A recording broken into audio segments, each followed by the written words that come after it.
Zach, good evening. How are you? I'm good. Yourself? Good evening, everyone. Take a seat. Sure. I think I wore the wrong socks for tonight. No, I think you're looking great. Checks and stripes go really well together. So, what a day today. Great day today.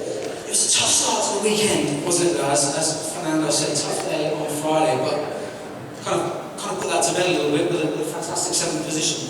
Yeah, it's been a tough start to the year. And yesterday did not go according to plan, but today Fernando did an unbelievable job. The team's done a great job.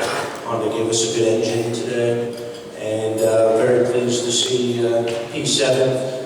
Would have hoped Stoffel would have been a little bit further up on the grid. In time-wise, it was actually it was pretty close, but the field is quite tight, so just being a few tenths off, there's quite a discrepancy in starting positions, but I think Stoffel will have a good race tomorrow as well. He, as disappointing as it was for Stoffel, he came to the paddock suite just after qualifying, and yeah, of course he was disappointed, but he felt that, actually he felt quite comfortable in the car this weekend. It was just one of those sessions where he couldn't hook it up, but it seems quite positive for the race tomorrow. Yeah, you know, sometimes you get the perfect lap in, which Fernando did today, and then sometimes you just, a little bit off. And Stoffel's done a great job. He's got a great attitude. He's a rookie. He's up against the best teammate in the world. So we're very happy with our driver lineup and excited for the race tomorrow. Tough on track. Well, well documented. We all know about that. But some really great wins off track. Of course, you joined the team at the back end of last year. We're here tonight at the Hilton Gala. Fantastic event by Hilton. And some great news in the week, extending the partnership with Hilton to 2021. Can you tell us a little bit about that? Yeah, it's fantastic. Hilton's been with us for 12 years. It's exactly the type of company and brand McLaren Honda want to be associated with, an absolute leader in their field. I actually was there on day one in a different role when Hilton joined McLaren, so it's quite special.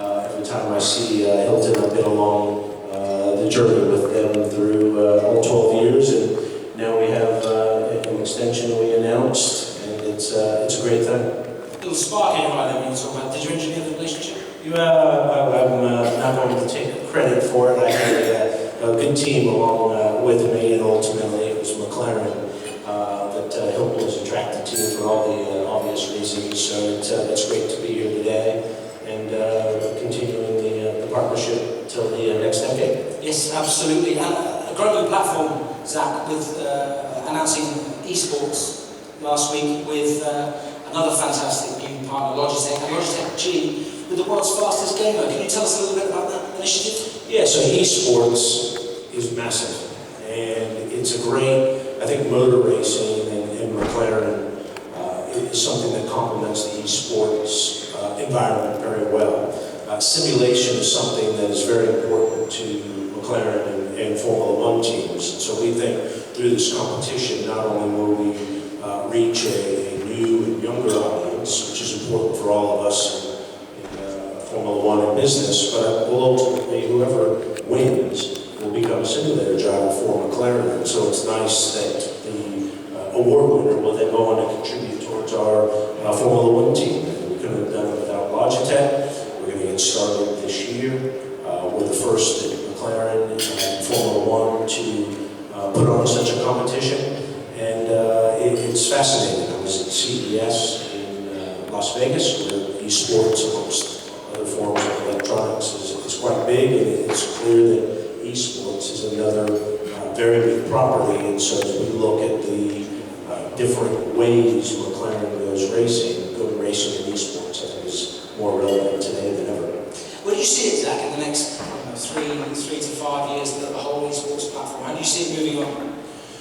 Well, I think we're not far away technology-wise for someone to be able to race Fernando and Stoffel in the Spanish Grand Prix in the future. So I think esports is huge. There's a lot of connectivity around the world. There's tens of millions, hundreds of millions of participants, and I think that technology probably already exists. It's just a matter of time until we get it integrated into sport. So I think that's where we're going to see it in 3 to 5 years, which will be quite exciting, as everyone in this room will have the chance to actually race Fernando and Stoffel in real time. I don't think I'd bet on anyone in this room against Fernando or Stoffel. But I think it's going to be quite exciting. Yeah, absolutely. Now, different vein of questioning, I suppose. We have to talk about it. We talked about it with Fernando. The Indy 500, that's your baby. You masterminded that program. What was the whole thought process behind going back to IndyCar and more notably Indy 500? We've been there before. Tell us your thoughts. So McLaren has won the Indianapolis 500 twice as a team, and actually 3 times as a manufacturer, 74 and 76 with Johnny Rutherford. And McLaren today, McLaren Technology Group, of which McLaren Racing sits under, is a big company.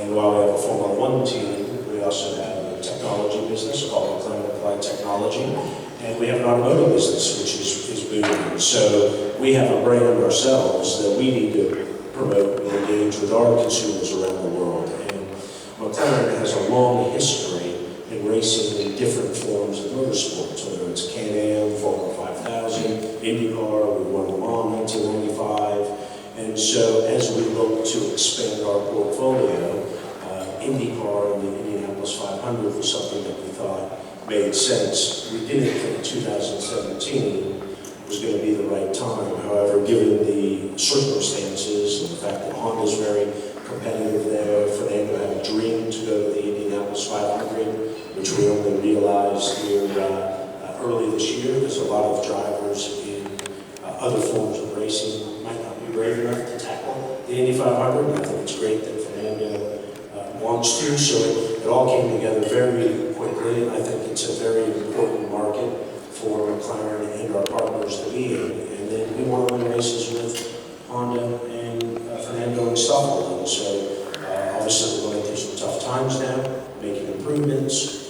Wins highly unlikely, so we felt this was an opportunity to go try and win one of the biggest races in the world, and then at the same time bring Jensen back, which is a fan favorite in Monaco. So I think the world of motorsports wins by our decision. Did you expect it to be so big? I expected the news of Fernando and McLaren going back to Indianapolis to be big. What surprised me was the amount of following that he had at his first test. Over 2 million people around the world on a Wednesday who are clearly not working. Tapped in and watched Fernando all day. And so I think what that also shows is that social media and digital and over-the-top broadcasting, the fans have a real thirst for it. So the engagement that we had, the feedback, the real-time feedback that we had from fans was outstanding. And so I think Formula 1 and other forms of motorsport could learn by that exercise and hope that we can continue to bring this great sport that we all do to fans and do in innovative ways. Brilliant stuff, Zach. We can talk to you all night long. One final question, if I may. Can you give us some of your thoughts for the race tomorrow? How are we going to fare? It's going to be tough. I think Fernando and Eric and the whole team exceeded expectations. I think there was nothing left on the table today with the car. We will need to be a little bit more conservative in the race. We do consume a little bit more fuel than the others, so we had the wing full turn up today, and I think we'll have to be a little bit more conservative tomorrow. But I think we're in store for some points, and I'm looking forward to seeing the Stoffel race, because I think he's got a faster race car than we got lap timing today in qualifying. So I think Fernando's great at the start, so I'm going to look for him to take advantage of that skill, and then the Stoffel to try to make his way up to the field. Brilliant stuff. Zach, thank you very much for coming to join us. Ladies and gents, Mr. Zak Brown.